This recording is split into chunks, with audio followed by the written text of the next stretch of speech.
Évangile de Jésus-Christ selon saint Luc 24, 46-53. En ce temps-là, Jésus ressuscité, apparaissant à ses disciples, leur dit « Il est écrit que le Christ souffrirait, qu'il ressusciterait d'entre les morts le troisième jour, et que la conversion serait proclamée en son nom pour le pardon des péchés à toutes les nations, en commençant par Jérusalem. À vous d'en être les témoins. Et moi, je vais envoyer sur vous ce que mon Père a promis. Quant à vous, demeurez dans la ville jusqu'à ce que vous soyez revêtus d'une puissance venue d'en haut. » Puis Jésus les emmena au dehors, jusque vers Béthanie, et levant les mains, il les bénit. Or, tandis qu'il les bénissait, il se sépara d'eux, et il était emporté au ciel. Ils se prosternèrent devant lui, puis ils retournèrent à Jérusalem, en grande joie, et ils étaient sans cesse dans le temple à bénir Dieu. Acclamons la parole de Dieu.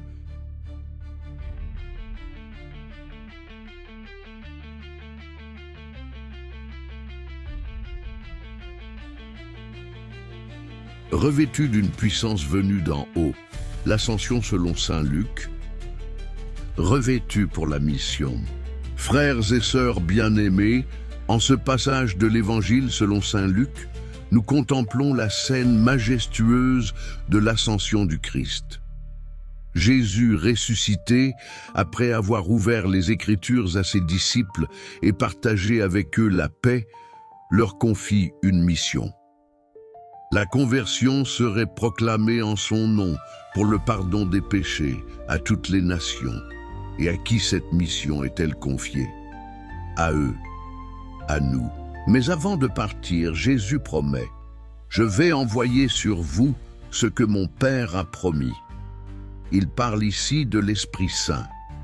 Ce n'est pas un départ sans soutien, mais une transition vers une nouvelle manière de présence, invisible, mais intérieure, active, puissante.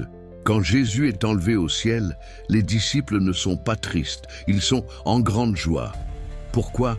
Parce qu'ils ont compris que son absence physique ouvre un nouveau chemin de présence spirituelle. Désormais, ils ne sont plus de simples spectateurs, mais des témoins.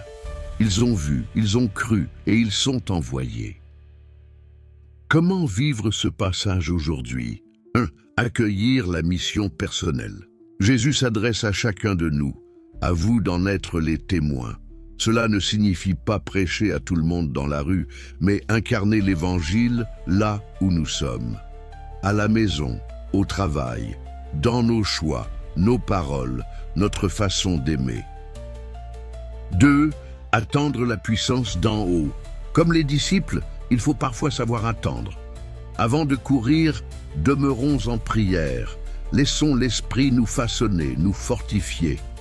Prendre du temps avec Dieu, c'est se rendre disponible à sa volonté.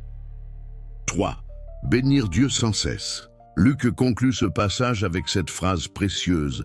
Ils étaient sans cesse dans le temple à bénir Dieu. Et si nous faisions de notre cœur un temple où Dieu est béni chaque jour, remercier, louer, rendre gloire, même dans les épreuves? Une prière pour aujourd'hui. Seigneur Jésus, toi qui es monté aux cieux, tu ne nous as pas laissés seuls. Envoie ton esprit sur nous, donne-nous la force d'être témoins de ton amour. Fais de nos vies des signes vivants de ton royaume, et que notre cœur soit toujours dans la joie de ta présence. Amen.